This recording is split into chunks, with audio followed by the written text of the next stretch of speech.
આજે સૌથી પહેલા વાત કરવી છે આજનો એજન્ડામાં ખેડૂતની, જગતના તાતની, જે આપણા બધાનું પેટ ભરે છે અને અનેક યાતનાઓ વેઠે છે. અને હવે તો એવું લાગી રહ્યું છે કે ખેડૂતની જાણે નિયતિ બની ગઈ છે કે સરકારને એના વચનો યાદ અપાવતો રહે અને સરકાર એની ઉપેક્ષા કરતી રહે. નેતાના વાયદા સાંભળી ફરી ઊંઘતી સરકારોને જોવાની, પાણી અને ખાતર માટે વલખા મારવાના. આજે ગુજરાતનો ખેડૂત ફરી એકવાર લાઇનમાં ઊભો છે અને ફરી એ જ વ્યથા છે.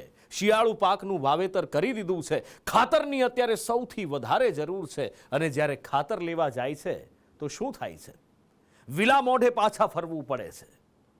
એ ખાતર માટે વલખા મારે, એ સહાય માટે વલખા મારે, એ બિયારણમાં છેતરાય, એ કટકીમાં પણ છેતરાય. વાત થઈ રહી છે જગતના તાતનું જેને ઉપનામ અપાયું એ ખેડૂતની.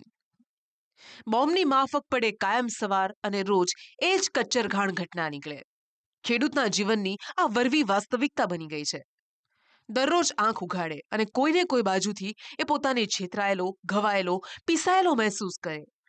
જે દરરોજ લૂંટાય છે ને એને પાણી મળે છે, એ સહાય માટે પણ ટળવળે છે. એના તો ખાતરમાં પણ લોકો ખાતર પાડી જાય છે.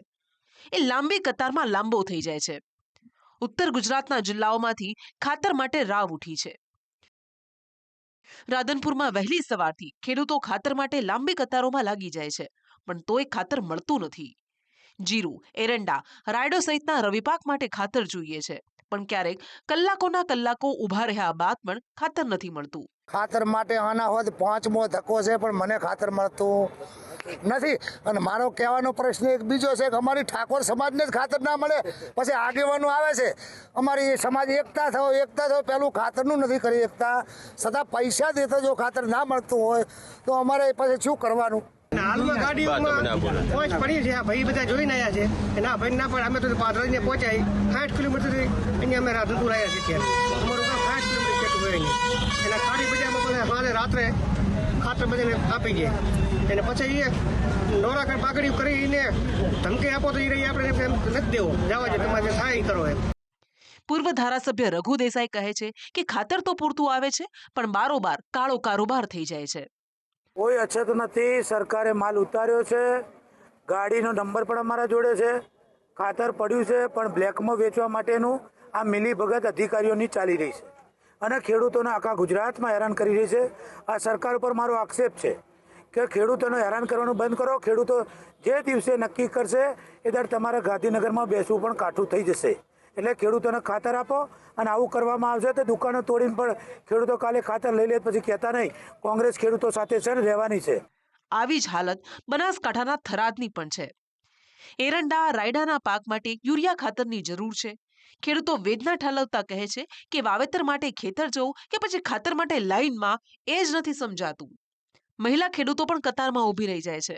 15 દિવસથી 200 ખેડૂતો લાઈનમાં ઉભા રહે છે. 15 દિવસથી ખાતર મળતો નથી. એક ગાડી આવે તો 2 બોરી ખેડૂતને ખાતર મળતો નથી. અમારી સરકારશ્રીની વિનંતી છે કે અમને ખાતર પૂરો પાડે.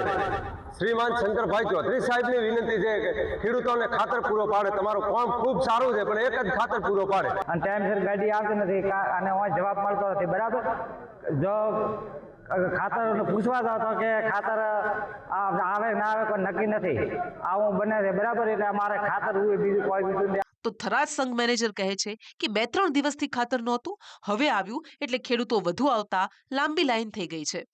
ત્યારે શું 2-3 દિવસથી અમારી જોડે બિલકુલ ખાતર નહોતું. ગઈકાલે અમારી જોડે 2 ગાડી ખાતર આવેલું છે અને 2-3 દિવસથી ખાતર ના આવવાના કારણે ખેડૂતો પણ વધુ આવેલા છે. તો એના લીધે લોબી લાઈન અને ગરદી છે. બાકી હાલ અમારી જોડે 1500 બોરીનો સ્ટોક છે અને દરેક ખેડૂતને 5 બોરી પ્રમાણે અમે વિતરણ કરીએ છીએ. ખેતરમાં વાવેતર અને ખેડૂત ખાતર માટે લાઈનમાં ઊભો છે. અરવલ્લીના ભિલોડામાં પણ એગ્રો બિઝનેસ સેન્ટર આગળ સતત 3જા દિવસે ખાતર માટે લાઈન લાગી છે. વાવેતરના સમય વચ્ચે યુરિયા ખાતરની અછતથી ખેડૂતો પરેશાન થઈ ગયા છે.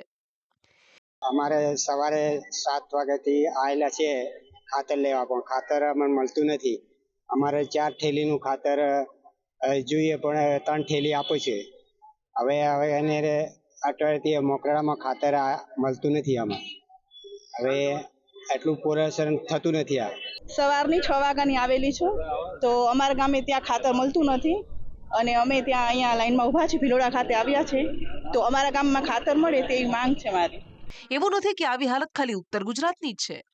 આ છોટા ઉદેપુરના રંગપુરના દ્રશ્યો છે, જ્યાં ખાતર માટે જાણે ખતમ ન થાય એટલી લાંબી કતારો વહેલી સવારથી જ લાગી ગઈ હતી. ખાતર એ પાક માટે પાણી જેટલું જ મહત્વનું છે. ખેતરમાં સપનાના વાવેતર કર્યા પછી જો ખાતર ન મળે તો એ પાકના સપના મુરઝાઈ જાય છે. હાલ યુરિયા ખાતરની પુષ્કળ બહોળા પ્રમાણમાં જરૂર ઘઉં માટે છે, કારણ કે ઘઉંનું પહેલાં જ પાણીમાં યુરિયા ખાતર નાઇટ્રોજન આપવું જરૂરી છે. યુરિયા ખાતર આપીએ તો જ ઘઉંનો વિકાસ થાય અને ઘઉંનું ઉત્પાદન સરસ રીતે લઈ શકીએ. અને ઘઉંમાં 2 ટર્મમાં ખાતર આપવું પડતું હોય છે, પહેલાં પાણી અને ત્રીજા પાણીએ. યુરિયાનો ડોઝ 2 ટર્મ આપવો પડતો હોય છે, પણ હાલની તારીખમાં જોતાં કે ખાતરની ખૂબ બહોળા પ્રમાણમાં અછત જણાઈ રહી છે. ખેડૂતો બિલકુલ લાઇનમાં સવારના વહેલા જઈને લાઇનમાં ઊભી રહે છે, તેમ છતાં 1-2 બોરી મળે છે. જેવું જોઈએ સ્ટોક એટલો મળતો નથી. એ યુરિયા ખાતર પ્રમાણમાં મળતું નથી. એના અનુસંધાનમાં ખેતી બિલકુલ ચોમાસામાં નિષ્ફળ ગયું ખેડૂતને. હાલ શિયાળામાં પણ નિષ્ફળ જવાની શક્યતા આ જ રીતે રાય તો થઈ શકે છે. ખાતર ના મળે તો એવું થાય કે વિકાસ નહીં આવતો અને એની જોડે બધું દવાને બધું લાવવું પડે છે. એટલે લાવીએ બધું આપે છે તો નાખીએ છીએ. બનાસકાંઠાના અમીરગઢમાં ખાતરની અછતથી ખેડૂતો પરેશાન થઈ ગયા છે. ત્યારે દાંતાના કોંગ્રેસના ધારાસભ્ય કાંતિ ખરાડીએ કહ્યું કે ખાતરની રાજસ્થાનમાં થતી કાળાબજારી અટકાવો. ખાતરના ડેપોના લોક તૂટશે તો જવાબદારી તંત્રની રહેશે.